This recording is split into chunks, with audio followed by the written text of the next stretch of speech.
जय शिवराय मित्रांनो, रब्बी हंगाम 2024ची ई पीक पाहणी कधीपासून करता येणार, मोठ्या प्रमाणात विचारला जाणारा प्रश्न आणि याच्याच संदर्भातील एक महत्त्वाची अशी माहिती अपडेट आजच्या व्हिडिओच्या माध्यमातून जाणून घेण्याचा प्रयत्न करणार आहोत।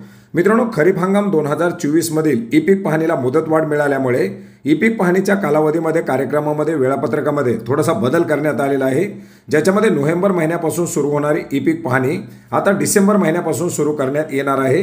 1 डिसेंबर 2024 ते 15 जानेवारी 2025 या कालावधीमध्ये शेतकऱ्यांना आपल्या रबीच्या पिकांची ई पीक पाहणी करता येणार आहे।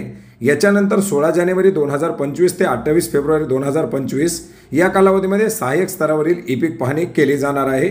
मित्रांनो, शेतकऱ्यांच्या माध्यमातून ई पीक पाहणी करत असताना ई पीक पाहणी DCS ॲप्लिकेशनच्या माध्यमातून ई पीक पाहणी केली जाणार आहे, ज्याच्यामध्ये तंतोतंत जिओ फेन्सिंगच्या माध्यमातून असल्यामुळे शेतकऱ्यांना स्वतःच्या गटामध्ये उभा राहूनच ही ई पीक पाहणी करावी लागणार आहे।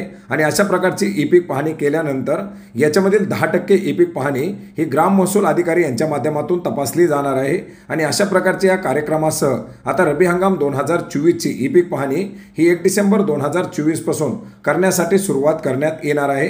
मित्रांनो, ई पीक पाहणी केल्यानंतर जर याच्यामध्ये काही दुरुस्ती असेल तर या दुरुस्तीच्या संदर्भातील नवीन मार्गदर्शक सूचना देखील निर्गमित करण्यात आलेल्या आहेत, ज्याच्याबद्दल आपण यापूर्वीच माहिती घेतलेली आहे। तो व्हिडिओ सुद्धा पाहिला नसेल तर नक्की पहा, जेणेकरून तुम्हाला त्याच्याबद्दल देखील माहिती मिळेल। तर मित्रांनो, अशा प्रकारे ई पीक पाहणी कधीपासून सुरू होणार याच्याबद्दल विचारल्या जाणाऱ्या प्रश्नाचं हे एक महत्त्वाचं असं उत्तर होतं। भेटूयात नवीन माहितीसह, नवीन अपडेट्ससह। धन्यवाद।